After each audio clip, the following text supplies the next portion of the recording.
preparados y hola a todos nuestros espectadores, los que nos están viendo en vivo, ya que vamos a hablar acerca de uno de los fraudes más grandes que ha habido, más importantes en Estados Unidos. Hacer una reflexión de lo que sucedió con Enron, qué enseñanzas de pronto nos puede dejar. Cuando estamos hablando de innovar, a veces parece que todo fuera positivo y uno también puede innovar cosas malas. Le estaba enviando personalmente a sus empleados correos electrónicos donde decía: ustedes tienen que comprar la acción de Enron, tiene mucho potencial, mientras él vendía. Para que ustedes se den una idea, él era el principal proveedor de energía del estado de California y comenzó a hacer apagones falsos, apagones sintéticos. Pero todo radica en lo que tú estabas hablando, todo radica en que hay una información pública, hay una información que yo puedo analizar, a la que yo puedo tener acceso y yo mismo puedo analizar y yo mismo puedo tomar decisiones y yo mismo puedo saber si me cuadra o no me cuadra la información.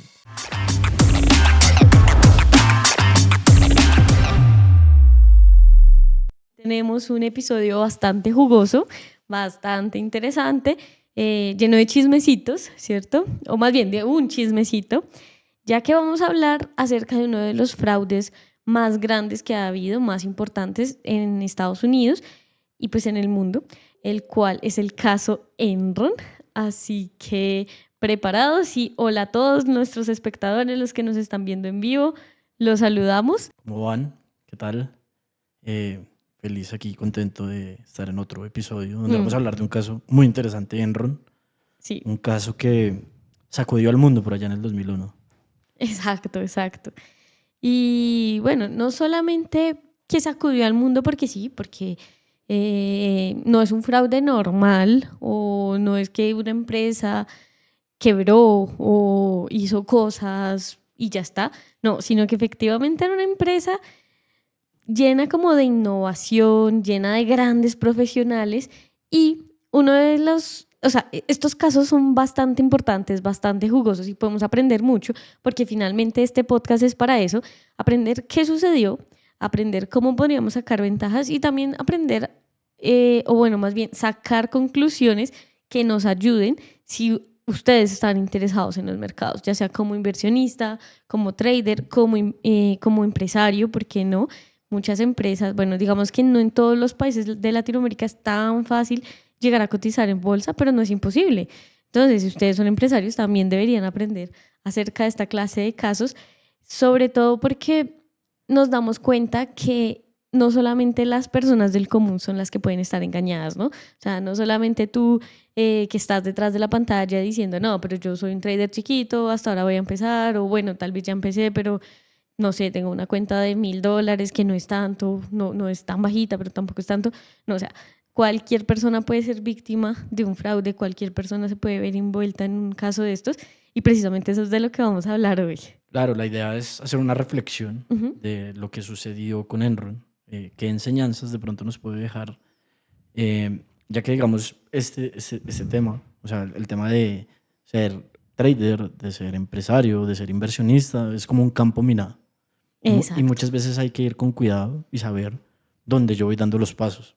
Entonces yo creo que lo que vamos a hacer hoy es hablar acerca del ascenso, las razones de éxito, el tema del fraude y la caída de Enron, por así decirlo. Para que la gente, lo bueno, lo malo, lo bonito, bueno, lo feo. Para que la gente entienda todo el panorama y entienda como esas razones principales de por qué sucedieron ciertas cosas. ¿Cuál fue el desenlace de todo esto? ¿Cuál fue la razón de que sucediera? Y así también poder reflexionar y dar, por así decirlo, una enseñanza, aportar de nuestra parte un granito de arena para que la gente a la hora de tomar decisiones tenga ciertas cosas en cuenta. Pero entonces, efectivamente empecemos por el principio. ¿Cuál es el principio? ¿Cómo se funda Enron, ¿no? Entonces, para ser exactos, en 1985 por Kenneth Lay es fundada esta empresa y contrario a lo que uno podría pensar, ya que pues al Alza Podcast nos basamos más que todo como en finanzas, realmente Enron no nació como una empresa financiera. De hecho, yo diría que es algo hasta alejado de las finanzas, si uno lo piensa, ¿no? En un caso muy estricto, porque esta empresa nació como un proveedor de gas natural. Así que sí, o sea, no era muy financiera que digamos, no estamos hablando de un hedge fund, no, nada por el estilo. Pero para 1985, recuerden que fue fundada, esta empresa sí tenía algo muy innovador y su fundador, el señor Ley, algo muy innovador, y es que no solamente se quedó ahí, no solamente dijeron, listo, vamos a ser proveedores de gas, sino que efectivamente también empezaron a ingresar al mundo financiero a través de futuros. Entonces se mezclaron con esta parte de energía, de operar, de invertir en energías mediante futuros, y pues ahí fue que el negocio efectivamente para arriba. ¿Por qué? Porque ya no solamente era una empresa cualquiera que me brinda ese servicio de gas, sino que aparte yo también puedo operar con futuros, que recuerden, para los que no estén muy familiarizados con este mercado, los futuros son activos derivados que basan su precio en un activo subyacente, y la idea es prácticamente yo poder negociar hoy el precio de mañana de ese activo,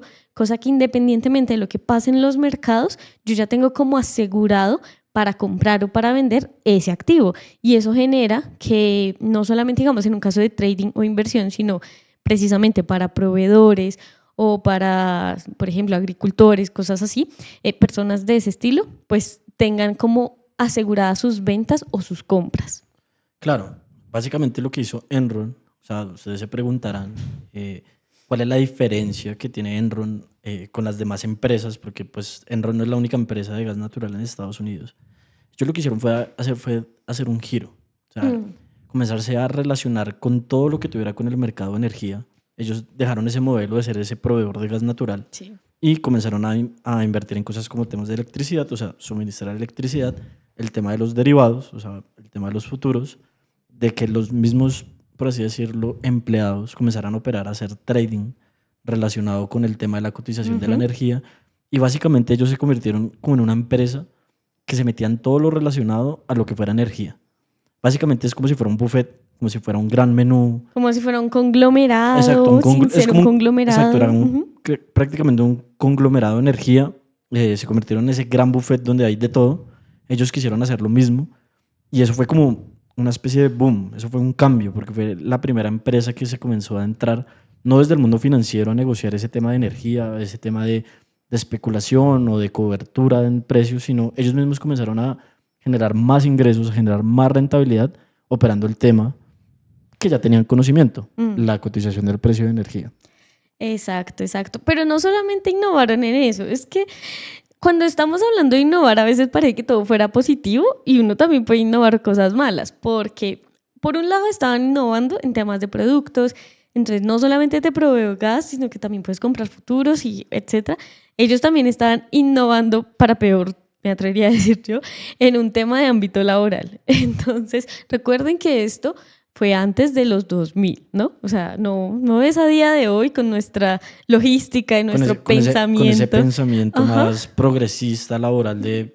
O sea, ser feliz. Suena feo, pero del tema de derechos. O sea, es algo que ha ido evolucionando a lo largo de los años, y Enron tenía una política muy particular, ¿no? Exacto. Entonces, estaban también innovando en un tema de ámbito laboral, donde básicamente las personas no solamente se tenían que preocupar por hacer su trabajo, sino que se tenían que preocupar para no ser eliminadas, porque eran bien feroces a la hora de hacer cualquier tipo de negociación, o sea, digamos, los vendedores, etcétera. O sea, si no cumplían sus métricas, no solamente es un llamado de atención, literal te podían despedir. Y cuando yo estoy hablando de cumplir sus métricas, no solamente es como lo que decía el contrato laboral, no, es el contrato laboral por 2, por 3, por 4.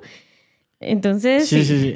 De hecho, o sea, digamos, era un juego que se convirtió en un tema de supervivencia. Exacto. Básicamente, o tú cumples o te adaptas, o sea, te tienes que adaptar, tienes que cumplir, o básicamente te van a despedir.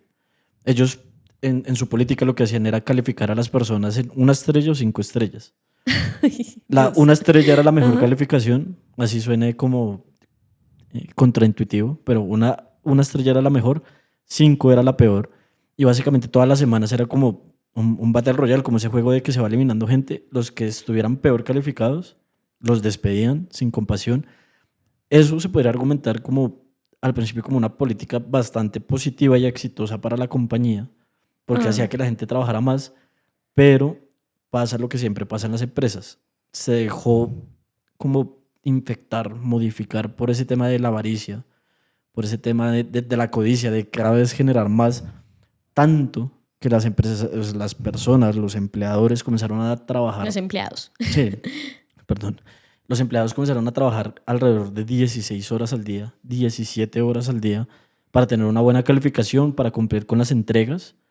Y pues eso, por así decirlo, tuvo un impacto negativo en algunos trabajadores, pero los resultados se estaban dando. O sea, Claro, claro. cada trimestre, los resultados eran mejores. Es que es eso, o sea, va a llegar a un punto el problema real, digamos, en este ámbito laboral, que después vamos a hablar un poco más del fraude y de todo, pero es para que entendamos muy bien que el ambiente laboral también era horrible, donde efectivamente las personas trabajaban 18 horas y de hecho nos están saludando aquí.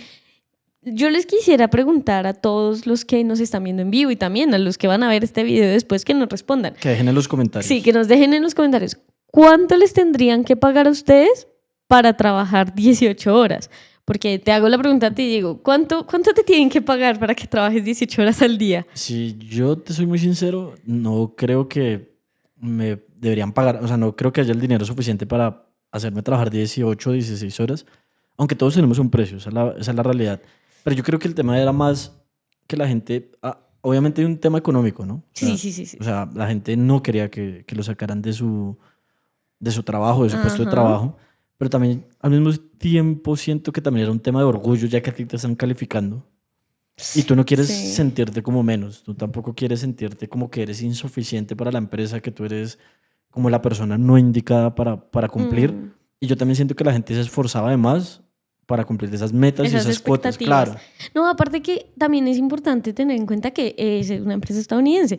Y digamos algo que sí siento que es una cosa bien diferente en cuanto a Latinoamérica, la gran mayoría de Latinoamérica y Estados Unidos, es que si bien sí trabajamos mucho, somos muy trabajadores, no estoy diciendo que no, el ámbito laboral en Estados Unidos es demasiado, es una locura, creo que es una locura, pero o sea, igual yo también comparto contigo y espero a los comentarios, creo que no hay dinero suficiente para que yo trabaje 18 horas durante, o sea, siempre, ¿no? O sea, un día, sí, no. Creo que tampoco, pero puede ser, ¿no? Sí, pero en situaciones puntuales, yo creo que ese tipo de cosas pueden pasar, pero estamos hablando que era un tema constante y era una cultura corporativa muy agresiva en Enron. Era algo que estaba todo el tiempo, todos los días, y la gente estaba súper preocupada y estaba respondiendo con esa medida tan drástica.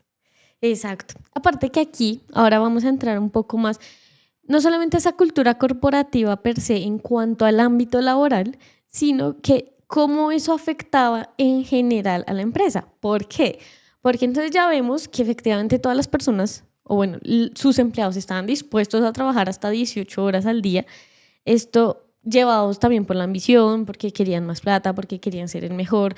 La competencia era feroz entre ellos. Tu compañero de trabajo no es tu compañero, no es tu amigo, no es nada, es la persona a la que hay que sacar, o si Como no me tu sacan rival. a mí. Ajá, o sea, es un rival, pero de verdad. Y esta ambición es clave, o sea, esa palabra de ambición más bien es clave en todo esto, porque yo también siento que desde las directivas trataban de hacer que, o sea, ellas eran ambiciosas y trataban de hacer que todos de ahí para abajo fueran muy ambiciosos, y gracias a eso se llegaron a hacer cositas que no eran tan legales, comenzaron a trabajar en este aspecto gris, donde, por ejemplo, o sea, ni siquiera para Estados Unidos trabajar 18 horas era del todo legal. Entonces estaban en ese ámbito gris donde de repente se iban a un lado más oscuro y hacían cosas ilegales, un lado más claro y hacían cosas legales, y empezaron no solamente a incumplir con los derechos laborales, sino también efectivamente con la parte contable, que aquí ya es donde empezamos a ver un poco más, digamos, de esos problemas financieros realmente que tenía la empresa y por qué este fraude es tan importante, no solamente porque una empresa se quebró y ya, sino cómo afectó al sistema financiero. Claro, y es que se resume en, digamos, ese tema de la cultura, ese tema de cómo lo veía la empresa, esa ambición que le transmitía a sus empleados. Se vio en algunos casos, en algunos momentos, de ciertas prácticas no muy éticas por parte de algunos operadores de futuros de energía. Y lo que pasaría normalmente en una empresa es que los hubieran despedido. De Sí. hecho, el fundador dijo, no los vamos a despedir, que sigan haciendo esas cosas y siguen trayendo beneficios, a mí no me importa.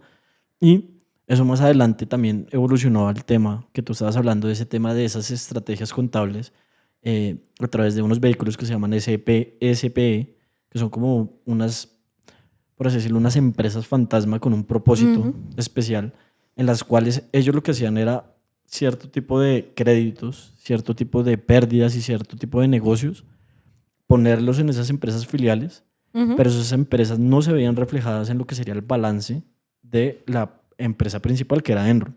Entonces, al nivel a cara al público, cada vez que ellos reportaban datos, se veía muy transparente, se veía que la Que empresa estaban estaba súper bien. ganando. Ajá.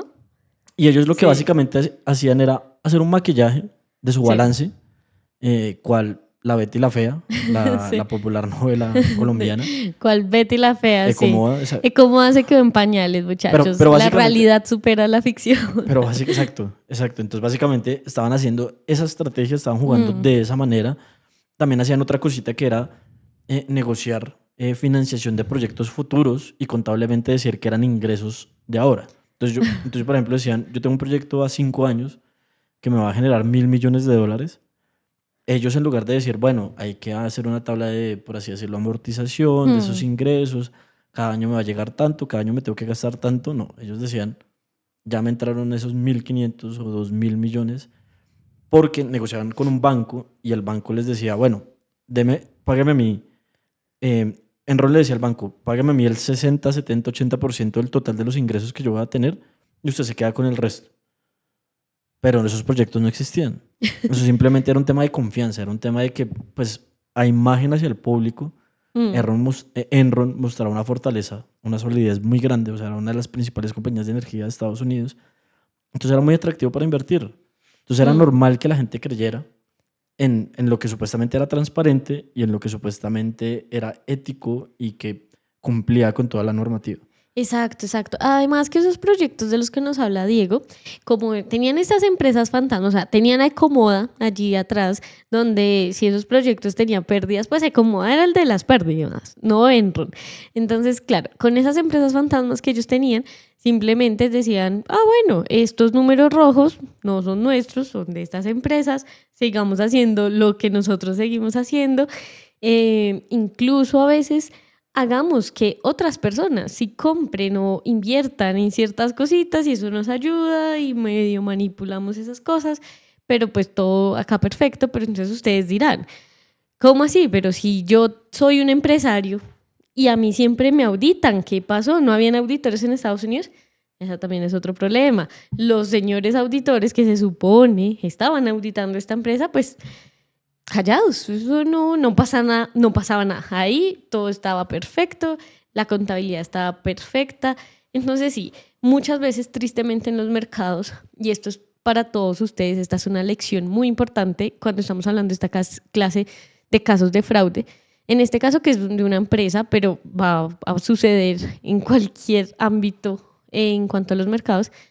Si uno no puede creer que todo funciona como debería funcionar, porque si es verdad que al ser personas, lamentablemente sí tenemos un precio, la gran mayoría de las personas tienen un precio y cuando eso sucede, pues estos auditores eran personas, estos auditores muy seguramente les estaban pasando dinero, algo estaba pasando, es raro que presuntamente estaban enviándoles dinero y pues efectivamente generaban que esos libros contables estuvieran bien cuando pues tenían doble contabilidad, muy seguramente. Exacto. Y si nosotros, o sea, si nosotros podemos aprender algo de esto, si podemos sacar una enseñanza, si podemos entender el mensaje, es que básicamente si algo es muy bueno para ser cierto, probablemente no sea cierto. ¿Eso qué quiere decir? Que muchas veces se pinta algo como algo muy increíble, como algo muy bueno, muy positivo, pero es muy Mm, difícil que sea real. Entonces, si es difícil que sea real, lo más probable es que no sea real. Es decir, el mercado está lleno siempre de promesas, de productos innovadores, de ese tema de la confianza, la gente lo que está buscando a la hora de invertir De es... los santos griales. Exacto. Ujú. La gente Sí. siempre está buscando una solución sencilla. La gente siempre está buscando esa promesa de valor en que yo puedo invertir, qué es lo nuevo que va a salir. Así como, por ejemplo, en los últimos años, el boom de la inteligencia artificial. Exacto. Pero hay que valorar las cosas no solo por lo que veo, o sea, no solo por su fachada, porque no todo lo que brilla es oro.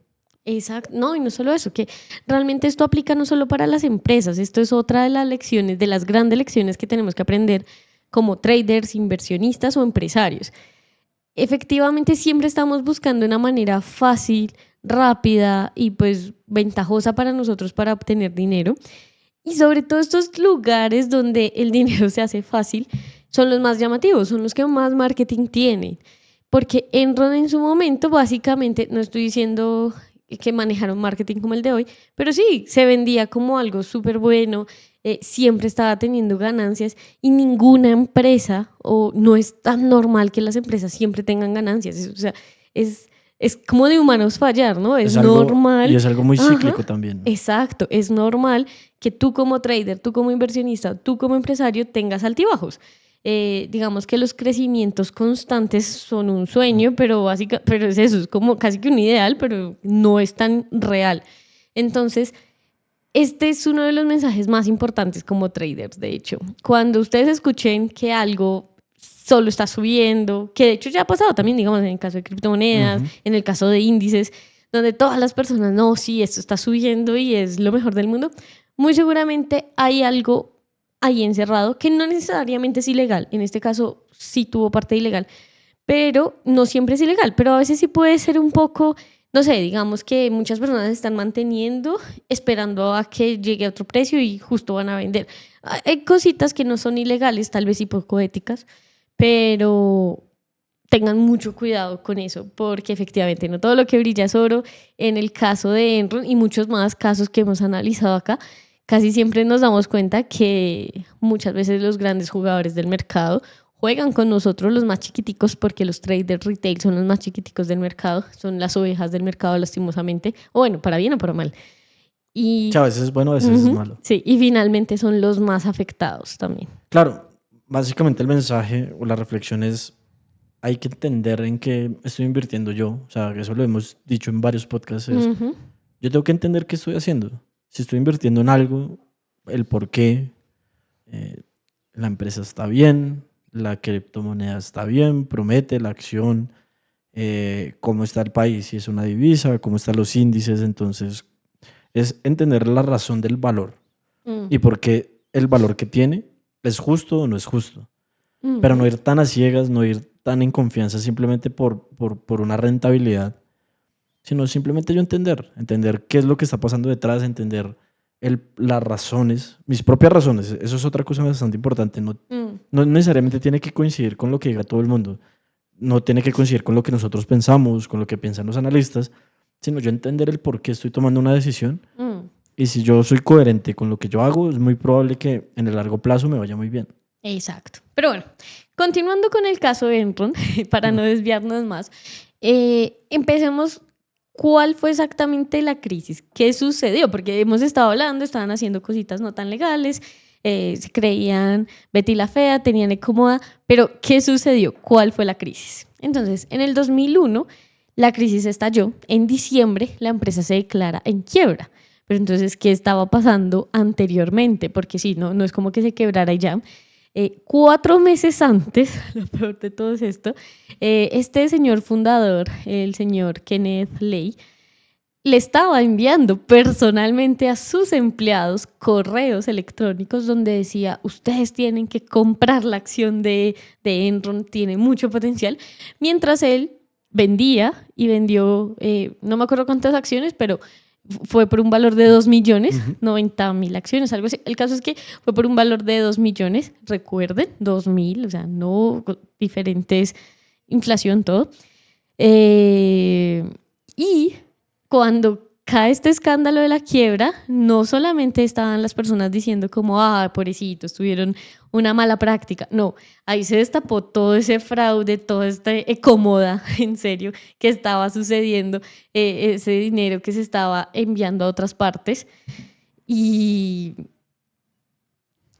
afectando no solamente a la empresa, sino también a los trabajadores, pero en sí al sector como tal, a todo el sector financiero. Claro. De hecho, aunque parezca increíble, hubieron señales antes. Por ejemplo, una empleada que se llama, lo tengo anotado, Sharon Watkins. Ella intentó hablar con Kenneth Lay y con Skilling, que era el CEO, dándoles unas advertencias, intentando hablar con la junta directiva de los problemas que la empresa tenía financieramente. Habían cosas que no cuadraban.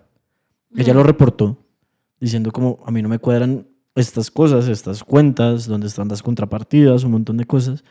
Y uno lo que creería que debería pasar es como, uy, no, hay que investigar, hay que analizar, Pero hay que ellos eran valorar. los cómplices. Lo que Ellos ella no eran los sabía, malos. lo Sí. que ella no sabía era que venía por parte de las cabezas las decisiones que se estaban tomando. Y básicamente, ¿qué tomaron? ¿Qué decisión tomaron? Despedirla.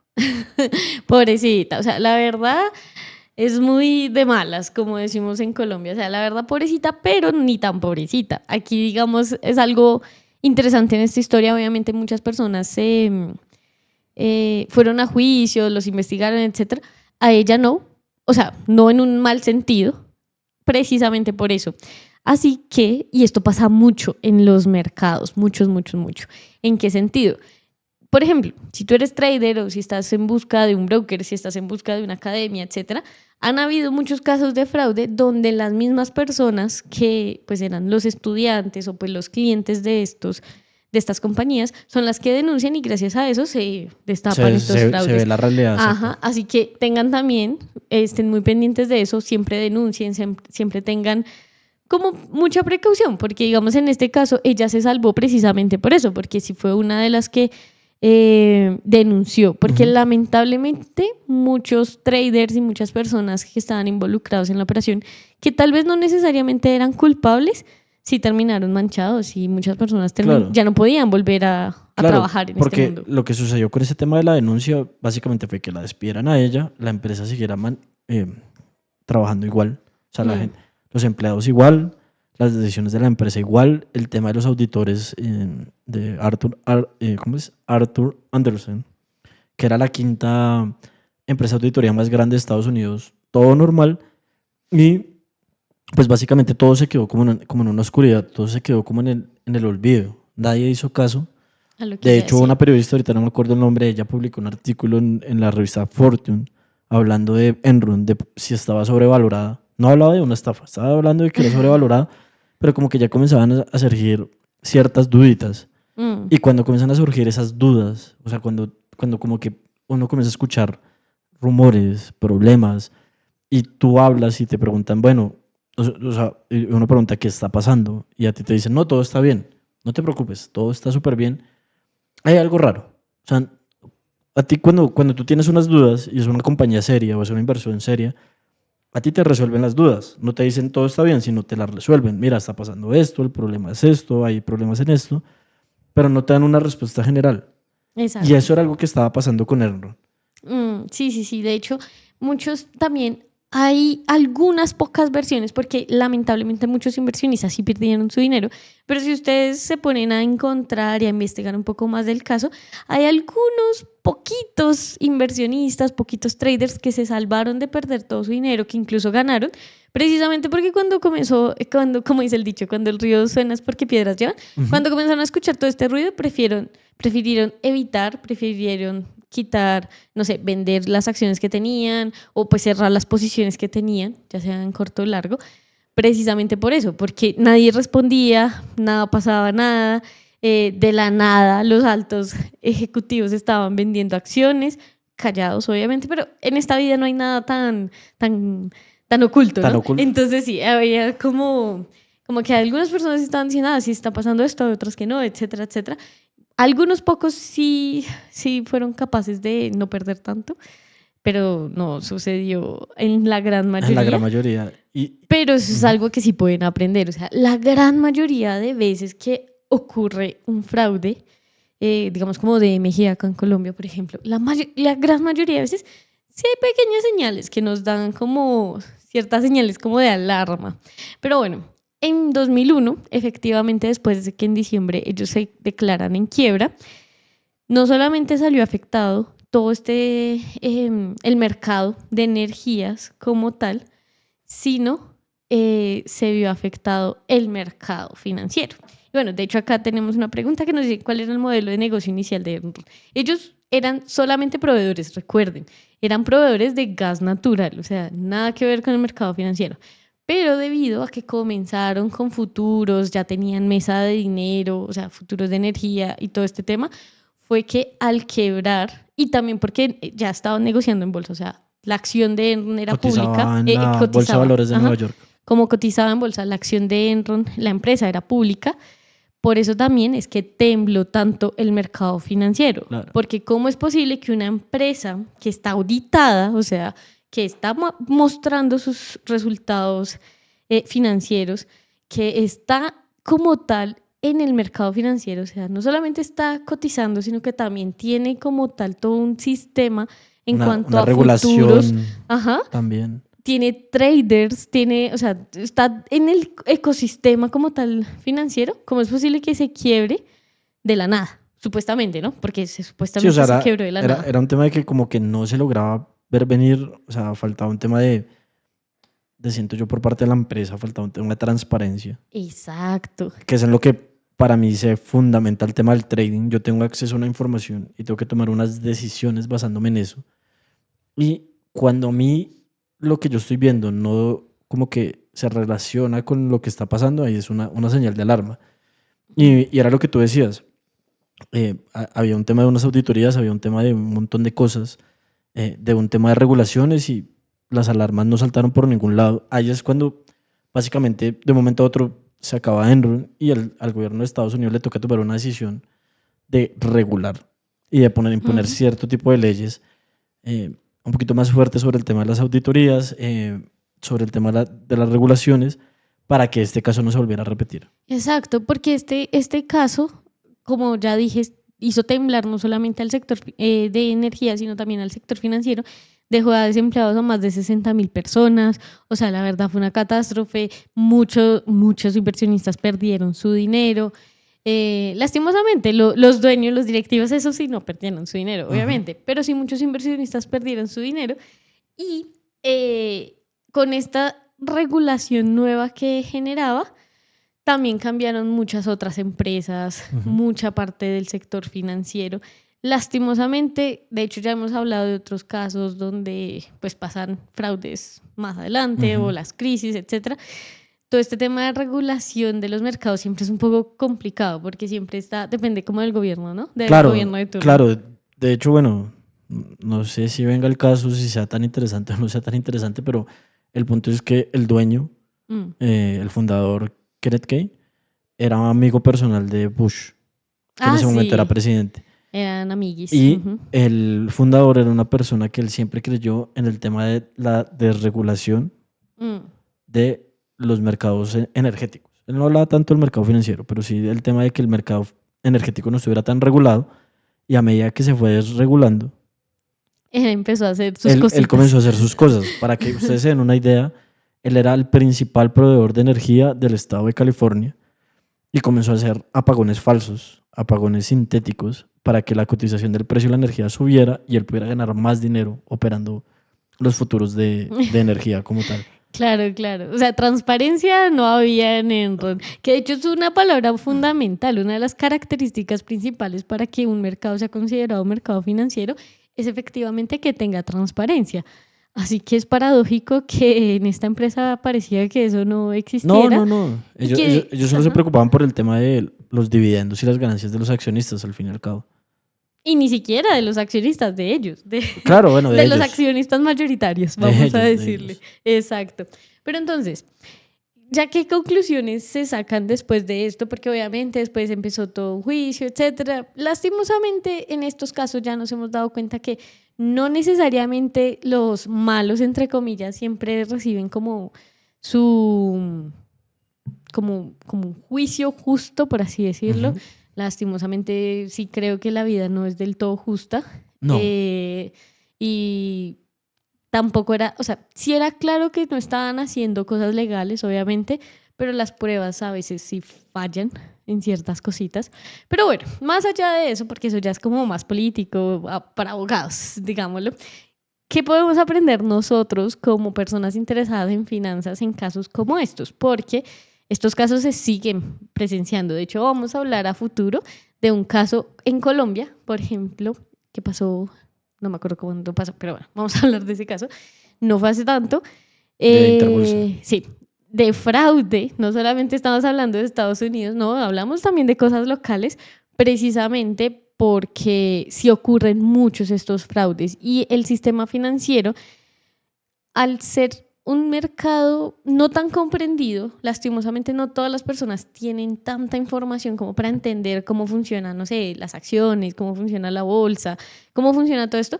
Si es un mercado que no voy a decir que es fácil de manipular o algo así, pero a veces sí se aprovechan de Sí, esas faltas. hay momentos en lo que, digamos, en lo que las empresas financieras se pueden aprovechar de esas falencias que existen en cuanto al tema de la regulación, porque quedan como esos vacíos legales y se pueden aprovechar bastante de eso.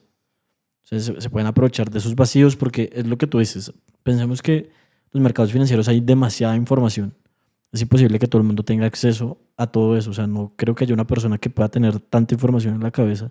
Son muchos activos, son muchos mercados.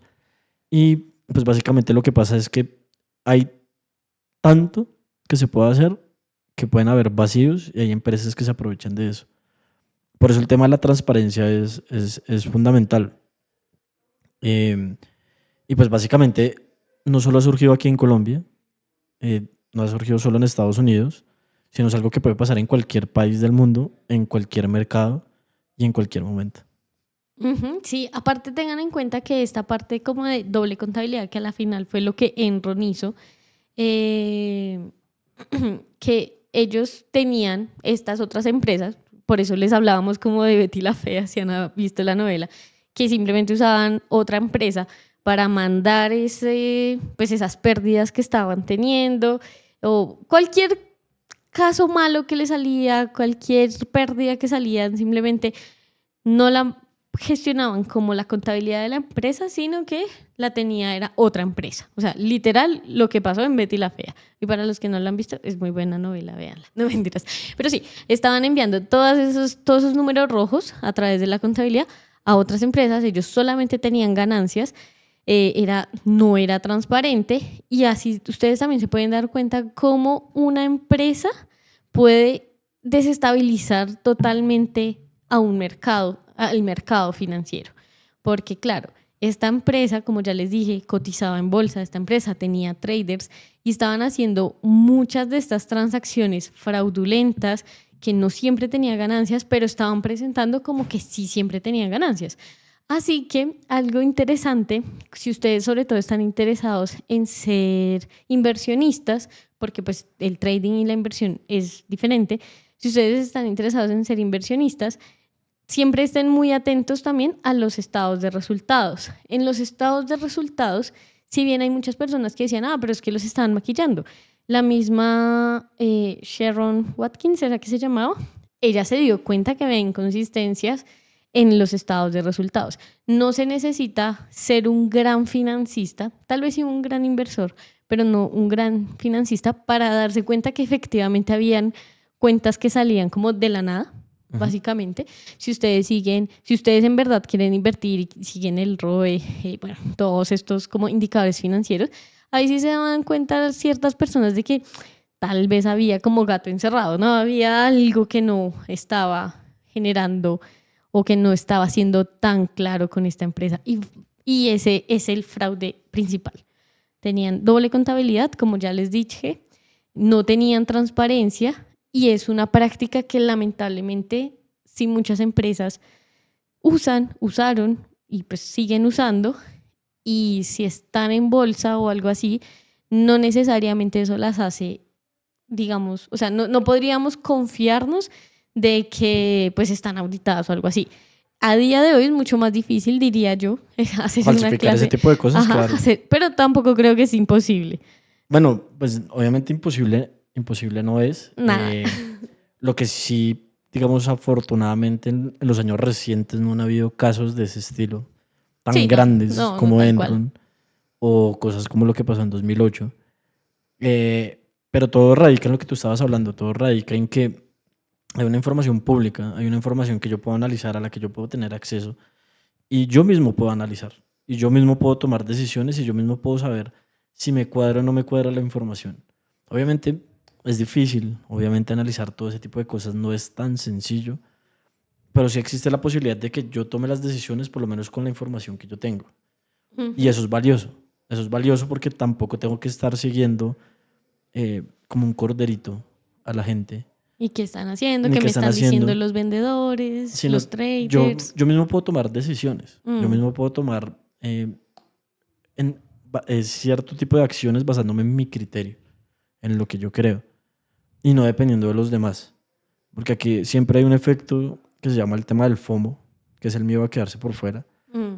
Y eso es algo que mueve mucho en las inversiones y es algo que a mí me puede perjudicar porque yo estoy tomando decisiones no basándome en la información que yo tengo, sino en lo que todo el mundo está haciendo. Y por ejemplo, es algo que pasó últimamente en las criptomonedas. Seguramente fue algo que pasó con Enron en su momento. Y es algo que se puede volver a repetir en cualquiera. Exacto, ¿no? Y en los mercados se ven muchos casos de esto, los tulipanes, casi todas las crisis es eso, como algún activo que tal vez está siendo manipulado o no, que de hecho también eso lo dije, no necesariamente siempre es ilegal, a veces simplemente es eso, que todas las personas crean una euforia tan grande que inflan los precios precisamente como a esa valoración errada que se le da a los activos.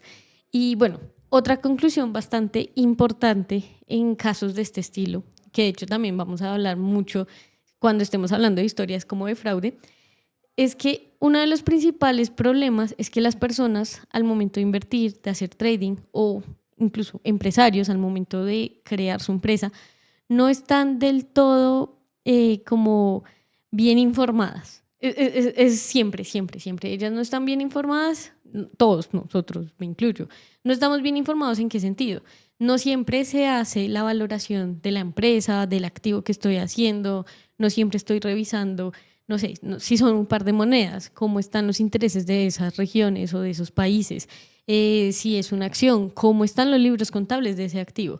Muchas veces a veces nos quedamos en lo básico, algunas personas, no sé, análisis técnico, análisis fundamental, pero en lo más básico de esos análisis, sin llegar a profundizar lo suficiente y casi siempre los más perjudicados precisamente son eso, las personas más nuevas, las personas que tal vez no tenían tanta información, simplemente estaban siguiendo a otros y pues terminan pues terminan siendo grandes afectados y lastimosamente, digamos, a la hora de operar en los mercados, el 80% de las personas pierden dinero es precisamente por eso.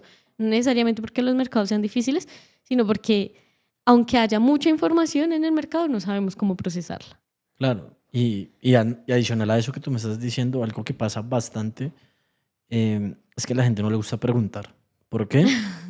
No sé, Por yo miedo. creo que a todos nos ha pasado lo que tú dices. A mí a veces me da miedo expresar mi idea, mi opinión. También sé que hay gente que no le gusta compartir porque cree que tiene la idea del siglo y es como, no, yo no lo voy a hablar con nadie porque es que si lo hablo me lo van a copiar.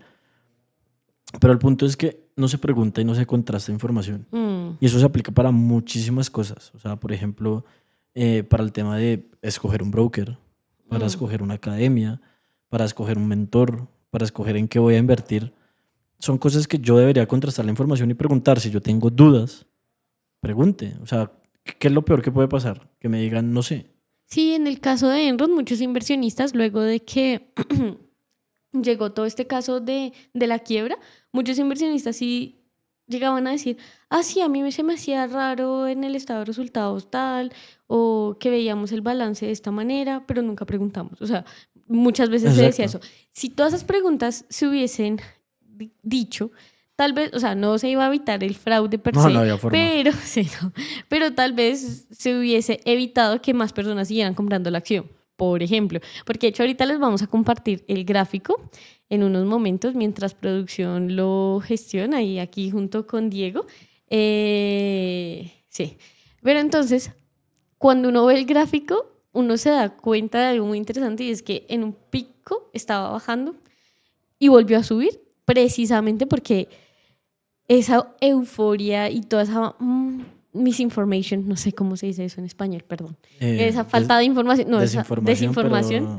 Bueno, esa información falsa, por así decirlo, estaba circulando y como que nadie preguntaba, nadie decía nada. Y es que va muy de la mano con el tema de que cuando yo pregunto, yo puedo saber si lo que a mí me están respondiendo, o sea, no siempre, obviamente, pero Ajá. yo puedo saber si lo que me están diciendo a mí es honesto o no es honesto, si es transparente o no es transparente, si me genera o no me genera confianza. Y es algo muy claro, si a mí no me genera confianza, si a mí no me parece transparente, la enseñanza es sencilla, o sea, es el equivalente a correr, como cuando una ex a ti te pide un favor. No escuches, no hagas caso, porque no están siendo transparentes conmigo. Entonces, pues digamos que hay que tener cuidado cuando yo siento que una empresa no me es transparente, cuando siento que un broker o cuando siento que una academia o cuando siento que alguien que me quiere enseñar a mí no me está diciendo las cosas como son, hay que evitar ese tipo de cosas, la verdad. Uh-huh. Y no sé, basarnos en eso, en que a mí me den respuestas sinceras, en que yo me sienta cómodo preguntando y que pues yo pueda interactuar. Exacto. Y bueno, digamos acá tenemos otra pregunta que nos dice si la SEC en algún punto pudo haber hecho algo y qué hizo. Entonces, la SEC, para los que no lo conocen, es la reguladora de Estados Unidos y sí hizo, pero tarde. ¿En qué sentido? Gracias a la SEC fue que se descubrió qué estaba haciendo, qué estaba pasando. Porque cuando Enron colapsó, simplemente fue como, bueno, sí, la empresa quebró, pues nada que hacer. Pero gracias a las denuncias de la SEC, que investigó todo el caso, porque como ellos también tenían mesa de dinero, estaban cotizando en bolsa, bueno, todo esto, fue que se descubrió que tenían doble contabilidad, que tenían empresas fantasmas, todo esto. Entonces, gracias a la SEC fue que se descubrió todo este fraude, todos estos movimientos, pues sí, ilegales que se estaban haciendo, y de ahí se hicieron algunas leyes, pues a futuro, para que esto no volviera a suceder, y ya no ha pasado, al menos no de esa magnitud. Sin embargo, ¿por qué digo que tarde? Porque efectivamente no pudieron evitar este caso, y prácticamente era casi que imposible que la SEC per se fuera la que evitara el caso, precisamente porque habían leyes, o bueno, más bien, como que era un mercado donde la SEC no necesariamente estaba tan envuelta, sino que el gobierno de Estados Unidos sí debió haber tenido otras leyes dependiendo de cómo a qué mercado iba a atacar, pero como tú lo decías, como era amigo de Bush, etcétera, entonces en ese caso por eso la SEC ayudó como a esclarecer los hechos, pero antes de, Sí, como no, no era un hedge fund, no era una comisionista de bolsa, pues tampoco tenía gran partido allí como para evitar realmente que sucediera este fraude. Y de hecho, eso es uno de los problemas de que esta empresa fuera proveedora de gas. O sea, es que no era una mesa de dinero, era proveedora de no, gas. exacto. Y además la SEC se centra más en el tema de securities, o sea, de activos que se negocian en las bolsas. Mm, Pero hay otro, o sea, por ejemplo, hay otro tipo de entidades como el IRS, que son los que se encargan del tema tributario, que también tienen que velar por el tema de que la información contable sea transparente, y no solo recae en la SEC, pero así como tú dijiste, fue una de las entidades que más esclareció, pero no había forma, o sea, el mercado estaba siendo desregulado, las empresas tenían mucha flexibilidad para temas contables, para temas de ingresos, y era muy laxo todo. ujú. Y era muy difícil. De hecho, en otro podcast hemos hablado de, por ejemplo, lo que pasó en esta época también fue el boom de las .com, que eran un montón de empresas relacionadas con Internet que eran solo de papel, pero no había forma de comprobar si era real o no era real. Un montón de Sí. cosas. Y de hecho, mientras producción nos ayuda a poner el gráfico junto con Diego y se ponen de acuerdo, también tengan en cuenta cuando les dije que no necesariamente ellos fueron castigados, o sea, no hubo muchas personas que fueron a prisión y cosas así. La SEC, algo que sí hizo fue a muchas de estas personas implicadas, fue como prohibirles volver a estar en los mercados financieros, Ujú. que pues para muchos dirán, no, pues wow, pero sí es algo muy importante porque igual las malas prácticas se tienden a repetir. Entonces, al menos sí como que evitaron que algunas personas muy implicadas estuvieran nuevamente en los mercados financieros. Pero ahora sí, vamos con el gráfico. Listo, pues es el gráfico sencillito de la acción de Enron de 1997-2002, 5 años. Ahí lo que podemos observar es básicamente lo que fue el crecimiento de inicios del 97 hasta finales del 99, Ujú. una caída abrupta eh, en lo que sería septiembre de ese año y una recuperación porque pues digamos la empresa seguía reportando buenos resultados, la gente creía que seguían teniendo valor Y confiaba en ellos. y Ujú. confiaban. ¿Y qué fue lo que ocurrió al final? Más o menos a inicios del 2001, por ahí entre marzo y abril, ya comenzaron a ver las primeras señales, renunció el CEO, fue el tema de la denuncia ¿cómo es que se llamaba? Ay, sí, siempre se me olvida el Bueno, nombre de fue, la fue el tema muchacha. de la denuncia, fue el tema del artículo, fue el tema de la renuncia del CEO. Y Mm, de ahí para allá se fueron comenzando a dar cuenta las cosas y comenzó a caer la acción hasta que, pues, digamos, a final, lo que fue en septiembre del 2001, prácticamente la acción cayó a cero. sí, La empresa se declaró en bancarrota, no llegó a cero en ese momento, después sí. exacto. Bueno, la denuncia de Sharon Eso, Sharon Watkins. Watson. Watkins. Watkins, Sharon, Algo Sharon así. Watkins. Pero básicamente lo que ocurrió fue que Ujú. se ve un doble techo. Es bastante interesante ver que la empresa recuperó el valor que la gente creía que tenía, que era cerca de los $90, pero se desmoronó después de eso porque era insostenible. Exacto, ¿no? Aparte que algo interesante que muchos analistas después pues estaban mirando es que efectivamente en el gráfico las señales que se daban estaban en el 2000, perdón, en el 1999. Muchas personas, que era cuando yo estaba hablando, de que luego de esto se alcanzaron a sacar algún partido, algunas ganancias, fue precisamente porque del 99 al 2001, esa subida, sí hay algunos analistas que solamente desde un punto de vista de análisis técnico decían que eso era un posible hombro, cabeza, hombro. Entonces ahí fue cuando muchos sí comenzaron, bueno, no muchos, pero algunas personas sacaron provecho y comenzaron, más allá de un tema de inversión, se vio más especulación en el activo. Cuando yo les decía que la inversión y la especulación es diferente, es porque en la inversión se le está dando Prioridad al valor. financiación y se le está dando financiación al mercado, mientras que en la especulación lo que se busca es darle liquidez al mercado. Y ustedes se pueden dar cuenta en el gráfico que después del 99 empezó a ser mucho más especulativo qué pasaba con el precio. En cambio, desde el 97 al 99 era como un sentido más de inversión, donde efectivamente se espera que la empresa crezca, que eso es lo que uno quiere que pase con una empresa o con un índice, sí, con un país, por ejemplo, que crezca de una manera de inversión como de apoyar a esa empresa para que crezca. Después del 99 empezó a ser mucho más especulativa esta acción y también es por eso que se cree que esta persona, el fundador, el señor Ley, comenzó a incentivar a sus empleados y a otras personas a que compraran la acción para que él efectivamente pudiera como liberarse de las acciones que él tenía, porque él sí había invertido en esas acciones, o sea, él sí era pues un accionista importante, así que necesitaba era deshacerse de eso a través de qué, pues de todas las personas que querían era más bien especular, no necesariamente invertir en el activo, y él por eso quería incentivarlos a que invirtieran en el activo. Entonces eso es algo interesante de ese gráfico. Pero bueno, de hecho, nos dice, ¿por qué muchas empresas de Wall Street seguían recomendando comprar incluso cuando Enron ya estaba dando señales de problemas? Básicamente es eso.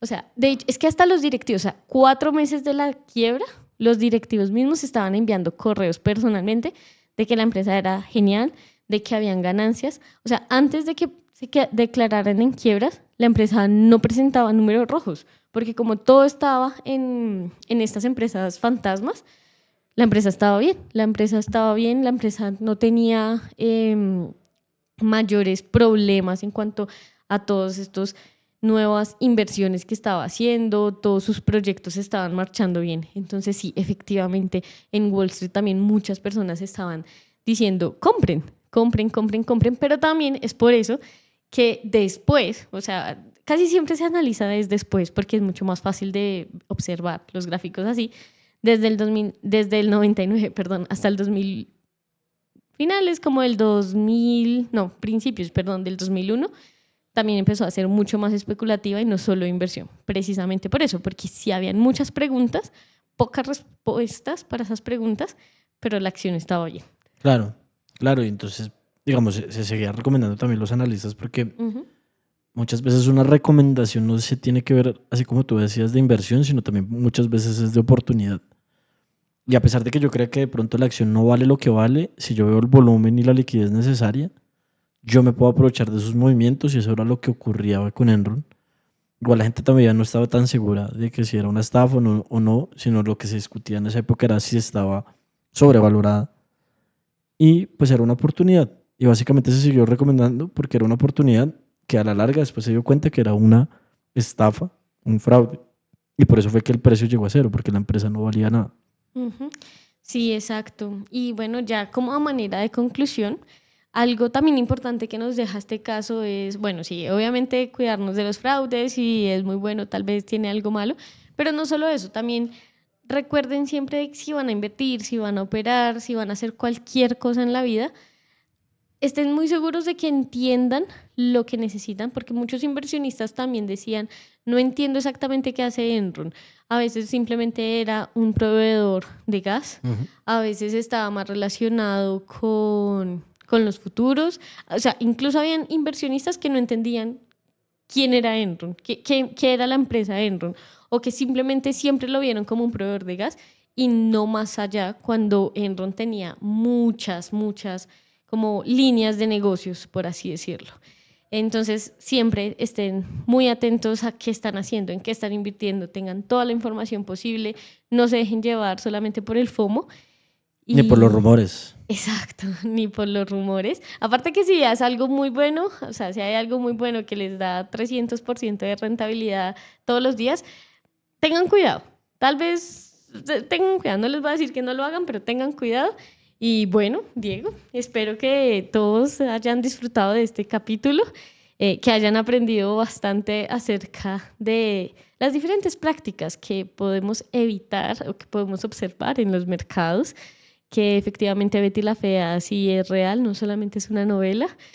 y, y sí, síganos, recuerden. No, y básicamente eso, si les gustó este episodio, por favor suscríbanse, activen la campanita, compártanlo con sus amigos, envíenselo a alguien que creen que le pueda servir como consejo financiero, como consejo de intentar entender los fraudes y saber qué está haciendo. Y pues nada, hasta la próxima y los esperamos en el próximo episodio. Exacto, no olviden que el próximo episodio es este jueves a las 5 de la tarde, hora Colombia, y vamos a estar haciendo análisis en vivo, pero también mezclándolo un poco con análisis técnico. Así que si tal vez eres una persona que ya sabe análisis técnico, pero no tanto, o estás aprendiendo hasta ahora a hacer trading, vamos a hacer análisis en vivo en tiempo real, pero aprendiendo un poco también desde pues, la teoría para llevarlo a la práctica. Entonces recuerden, somos Al Alza Podcast by TickMill y esperamos que tengan una muy buena noche. Chao, chao. Chao.